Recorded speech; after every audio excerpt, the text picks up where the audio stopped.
Okay, so if you think the arrival at International with the Airstreams are kind of crazy, you should check out what happens in general aviation when they arrive at their version of their big rally for the year at Oshkosh. And you can see here from the short video clip of all the planes coming in, Oshkosh, Wisconsin actually becomes the busiest airport in the world as all these hundreds, thousands of planes come in.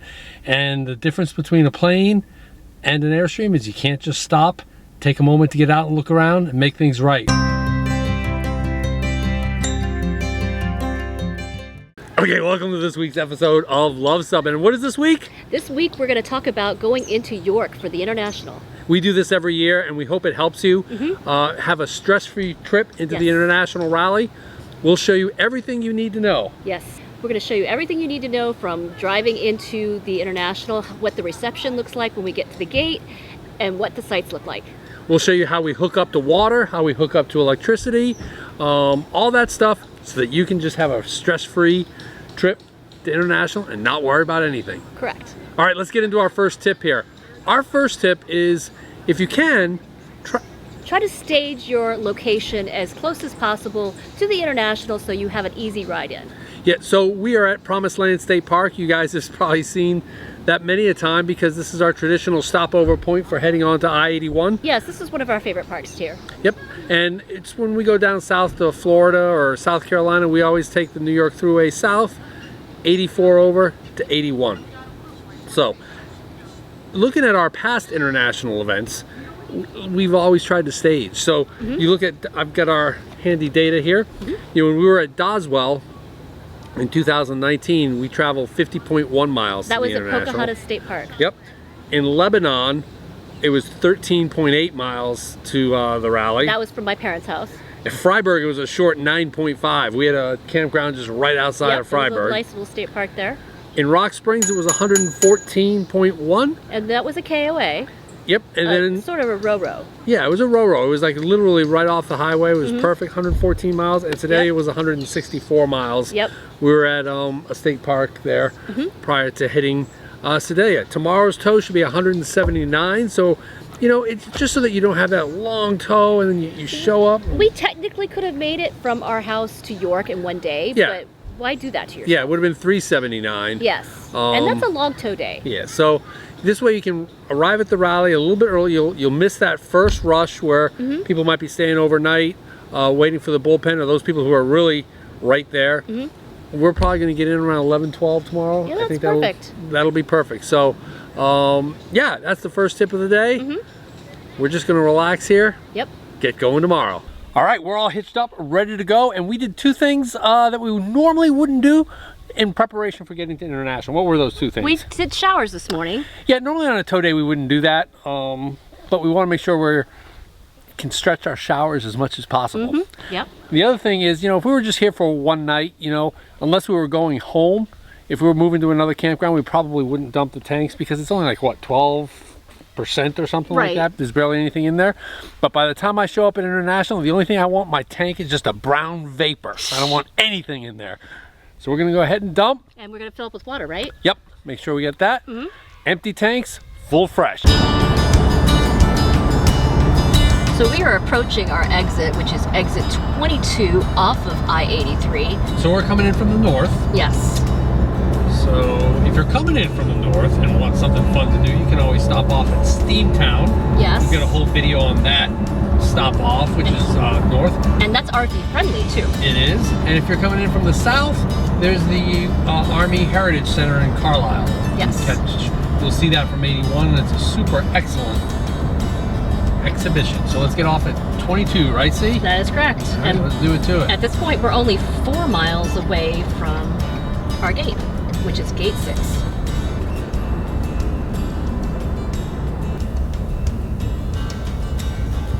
To go towards North York, it looks like. I remember when we were at York, 30 was a big street to get around onto. And there's a sign for the York Air Expo Center. And we are 0.6 miles on 30 West and 2.6 miles away from our destination. So it's going to be a right exit to make a left. I think I want to get off that Highland Ave exit only, right? Yes.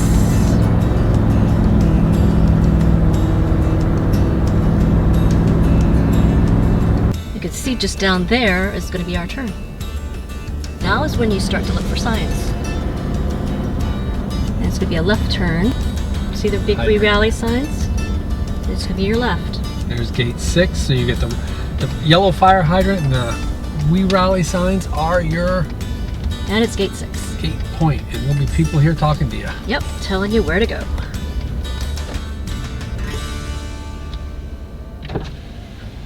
Hello! Howdy-ho! Welcome, welcome. Welcome, thank you! We're gonna get you in the lane. Okay. That way.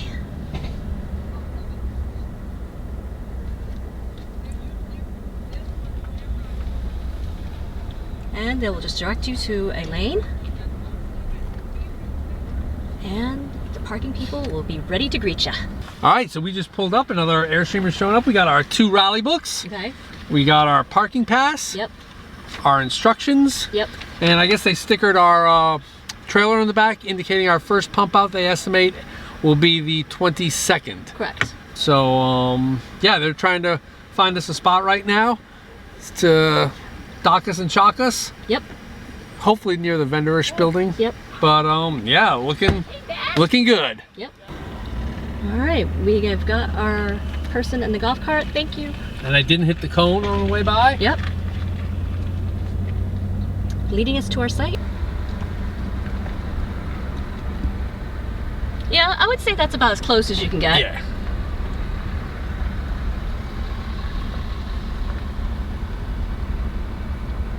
Be right by the food trucks too. Yeah, we're probably be right behind the food trucks.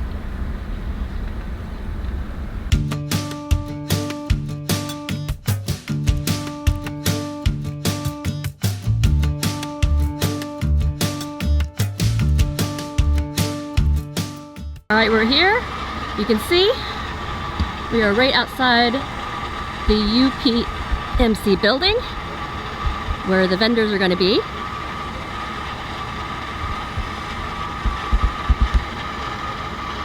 And you saw how we got parked.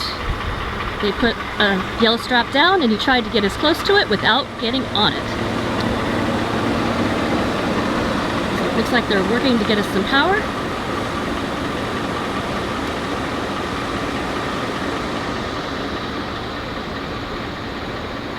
And here you could either be parked on the grass or potentially the concrete. So it'll be a mixture of surfaces here.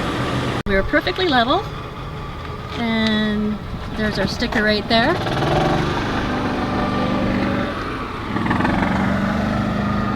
So Jim parked us, and I think Jim and Cindy did a pretty darn good job putting our bumper right on that little corner right there. Yep, I don't think you could get a better... Nope. Yeah, I mean, it's almost exactly. So we're gonna go ahead and dock our chocker, and then we'll explain the power and water.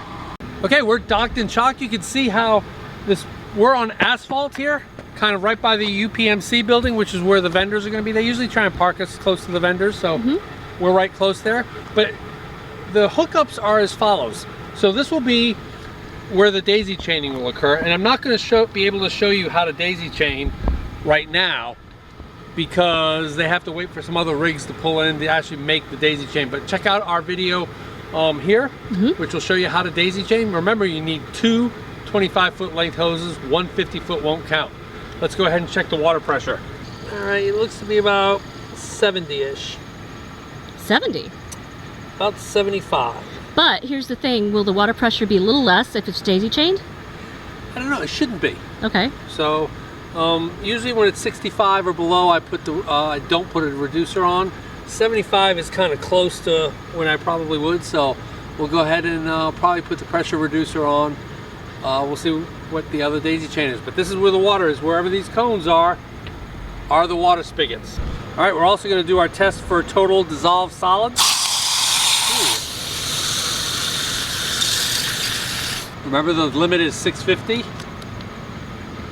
This shows you what the amount of solids are. And it's 116. That's not bad. That's not bad. That's within limits.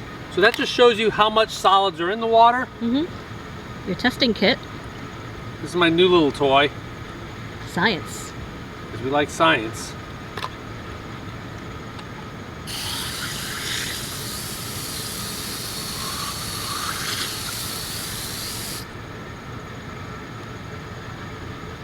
These test strips will actually tell you what is in the water. Amongst a certain range of chemicals. Yes. So we'll go ahead and... Like chlorine, lead. We'll take a look at this and assess to make sure there's nothing weird. Okay. Water should be pretty good. All right, sounds good. So let's look at our 30 amp hookup. Remember, it's 30 amp. If you have a 50 amp rig, you'll need a dog bone connector. But the way this is working is you've got the main distribution panel, which will feed these boxes. Each of these boxes will then have 4 30 amp cords, Okay. which will run to where I have my Hughes Autoformer. You might have a Power Watchdog or I think they're a Progressive surge protector, and then onto your rig. Now in my case, I didn't need the full 50 feet of cord, but again, You never know. You never know. That's my site. Yep. If I was further down one way or another, Yep. you can see I'm pretty dang close to needing that 50 Yep. extension. It is pretty close. But there's the power and water hookup here at the York International Rally, Yep. and it's going to be full of Airstreams here. Should be fun. And just one final note before we close here, it could be bright, so if you have any Reflectex or blackout curtains or anything to help you sleep, that might be a good thing, because this is not big sky country out west. It might be bright. This is a fairground, so you can see the lights. You may want to take that into consideration. Well, there you have it, our parking video into the York International Rally. How'd it go today? I think it went really well. We could not have gotten a better parking space. You know, I looked up the patron saint of parking, and there isn't one, but there's an unofficial patron saint of parking. Saint Francis Xavier Cabrini Okay. is the unofficial patron saint of parking, and she was clearly looking down upon us today, because there is the UPMC building, which Yep. is where our vendors will be. So we're right across the street from where we need to be, which is totally awesome. Yes. And if you're wondering why people invoke Saint Cabrini for parking, she was from New York City, and people, when they're trying to park and find a space, they invoke Mary Cabrini, please help me find a place to put my machinery. Okay, interesting. So, at least according to Google. All right. So we hope this video was helpful to you. And we're barbecuing And today. we're grilling and chilling tonight. We got some ribs. Yeah, yeah. The Starlink, as you can see, I show the Starlink thing right here. Starlink service is great, clear sky, fast speeds. Yep. That is good for everybody. We're in site 0153 or Well, 0153. You can't miss us when you're Yeah. coming to the vendor hall. You'll see us. Yeah. So definitely stop by and say hello to us. We look forward to meeting everybody. Absolutely. And if you like this video, Give us a big thumbs up. if you think we've earned a subscription, click to subscribe. And comment below if you have any more questions about coming to the International Rally, because we hope we can answer them. Because we come out with RV and Airstream related videos just like this one, and a special one for the rally every Tuesday. Thanks for watching.